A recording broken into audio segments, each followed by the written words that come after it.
What is up, New Beginnings Church? Happy Monday morning to you, and welcome to this devotion through the Gospel of Luke. We are really in the home stretch here. We're in Luke chapter 23, and again, this is really the heavy chapter where we get into the crucifixion of Jesus. I would really encourage you to pause and go read this whole chapter and read it slowly and read it with thoughtfulness and prayerfulness.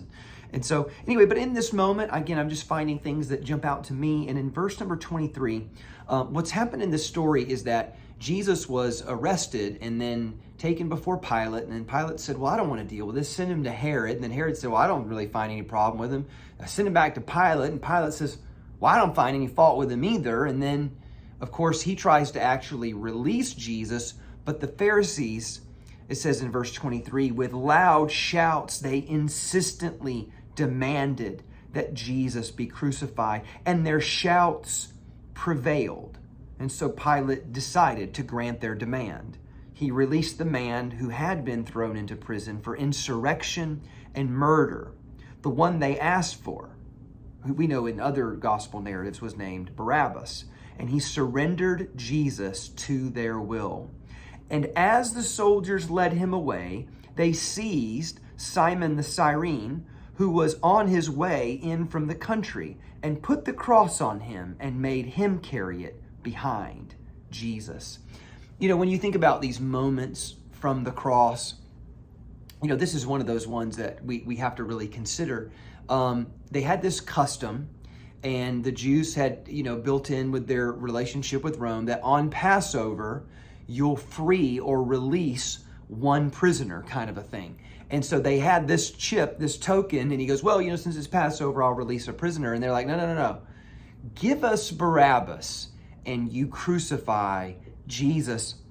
And then yet, after they send him off to be crucified, Jesus apparently can't carry the cross for his fatigue and lack of strength after being beaten and scourged. And so they grab this guy named Simon from Cyrene. I think that there's just something interesting to think about here, that right here in just these few little verses, you have two completely different moments. And metaphorically speaking, I actually think that you have to become one before you become the other. Like in one sense, we are like Barabbas.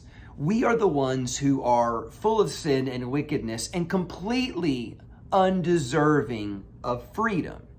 And yet it's Jesus who intervenes in our life and says, I know that they're wicked and sinful, but I'm going to purchase their freedom. I'm going to make a way for them to have their freedom. And so in one sense, we are the sinner who does not deserve it at all, but is given freedom because of grace and because of mercy. And so we standing before God sometimes are Barabbas. And I think that we have to become Barabbas before we can become Simon, because that's the next role that we have to take on. We need to become like Simon, that after we recognize the gravity of grace and we recognize the weight of our sin and what was on that cross and our freedom that was purchased, then we should too be like Simon and say, I'm overwhelmed by his love. I'm overwhelmed by his grace.